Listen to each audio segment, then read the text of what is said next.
I'm sitting in this abandoned room, tied up, trying my best to remember what happened earlier. I'm thinking to myself, how did I get here? I can barely see because of my black eye as I look around the room, wanting to escape. My shirt is badly torn with bloodstains, and it hardly covers my body. I smell a vile odor as the wind breezes through the room, stopping the blood from dripping down my leg. I'm so weak and bruised up, I feel like I'm already dead.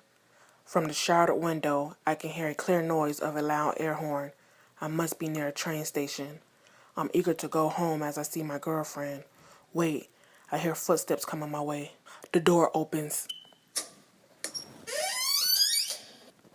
2 weeks earlier. Amber, I'm ready to go, I said with frustration in my voice. I've been waiting on the couch for 2.5 hours as she get dressed. Amber and I have been dating for over a year now. She came to Detroit from LA 3 years ago to live with her older sister. She told me she was unhappy there and needed a fresh start. She never explained what she meant by that. I'm ready to go to the club. Later, she finally came out the bathroom. She looks beautiful as always, wearing a tight-fitted black dress, open-toe heels, and red lipstick. I love when she put on red lipstick. I texted my friends Rashad and Joe saying we're on our way to Club Cheetah. We pulled up to Club Cheetah, a popular club here in downtown Detroit.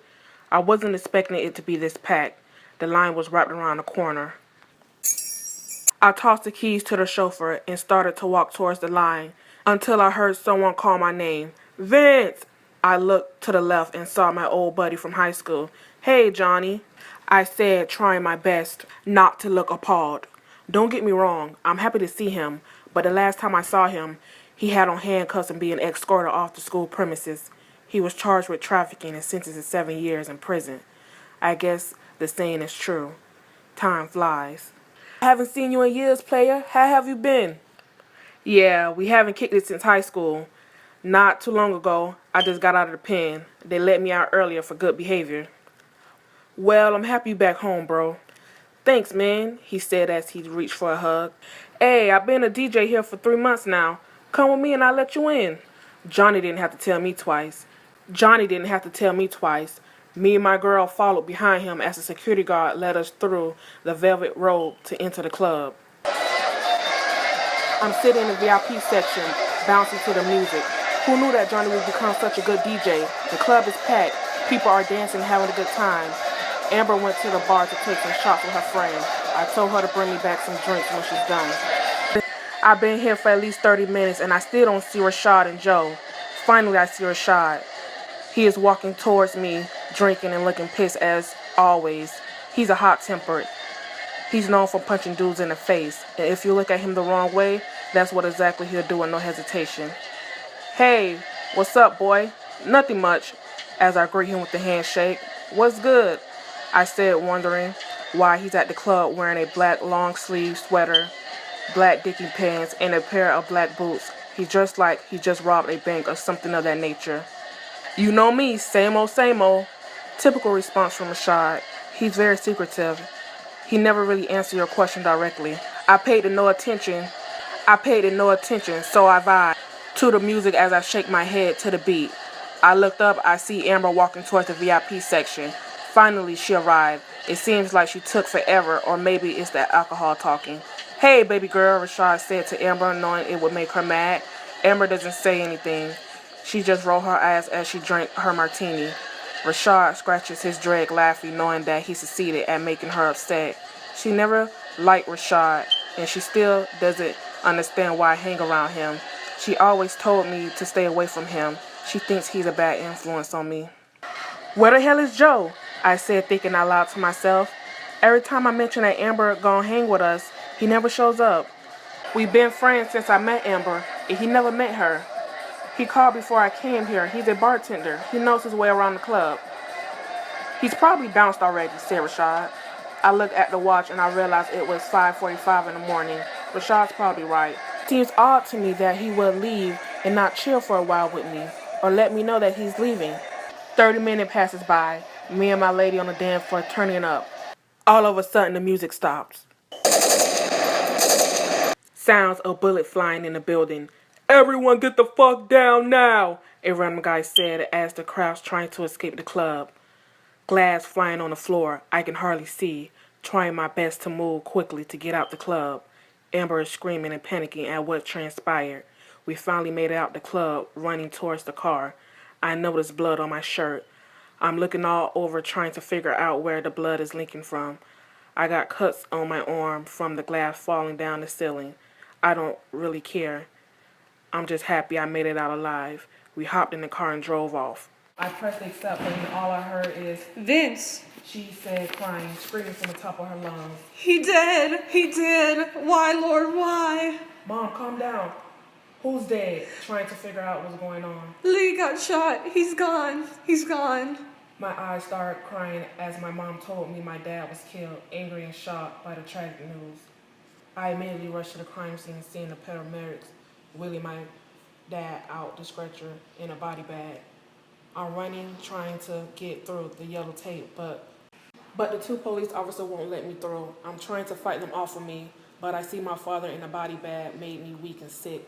I couldn't do nothing but cry as I fall to the floor. The lady officer bent down and held me like a baby as she tries to comfort me. As I look around, I see the whole neighborhood outside standing, crowded, on the side of the road.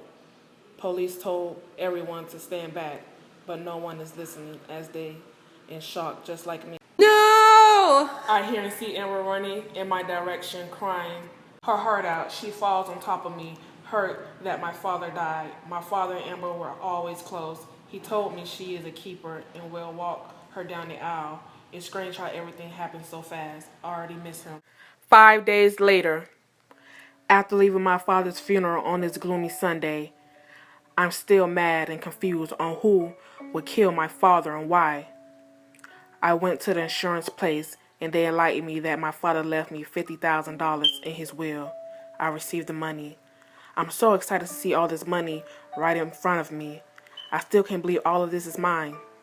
A couple of seconds later, I'm feeling down knowing I got this money because of my father's death. 11 days later, Rashad and I on his front porch waiting on Joe to play dominoes with us. Unexpectedly, my phone started to ring. I picked up. An unknown name and number appears. I answer the phone as I heard a deep manly voice. "What's up, punk? We know about your $50,000. Now hand it over or your boy Joe would get 3 bullets in the head." "Where are you? I'll meet you there right now," I said, panicking. "Meet us in 3 hours, downtown by the train station. Don't be late." Click. He hangs up on me. "What's going on?" Rashad said. "Man, somebody kidnapped Joe. We don't have much time now. We need to go now. I'll explain everything on our way there." As we were in the car talking about what's going on, all Rashad can say is, "Wow." Rashad's action was odd. We finally arrived to the location. We see 2 trucks in a pitch black alley. We hop out the car standing in front of it. "Where's the money?" 2 big guys said with force. I slide the duffel bag full of money in their direction. I hear the guys laughing. Then they pull out 2 machine guns. As I sit in this dark abandoned room, hearing 2 voices and footsteps, I see Rashad and Joe.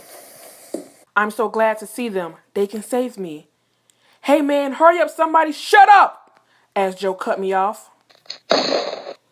He shot me in the arm. "You think you could take my woman like that and get away with it?" He starts telling me how him and Amber were dating 3 years ago when they were in LA. He was abusive to Amber and very controlling, so she ran away, but he followed her to Detroit, basically stalking her. Now things started to make sense. I feel naive knowing that our friendship was fake. He was using me to stalk Amber. He pulled out a pistol and aimed it at my face. Joe falls slowly to the ground. I look up. I see Rashad shooting Joe to death. "Sorry, I had to do it to you, buddy," Rashad said as he slides the duffel bag closer to his way. "We killed your dad and planned to take your money. Then you just as stupid as I thought." My eyes start to water. "But Joe didn't know that I wanted all the money for myself," he said. He said with a devilish look on his face. "Sorry, boy, but it's your turn to die."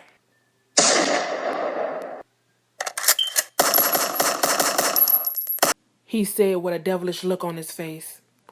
"Sorry, boy, but it's your turn to die.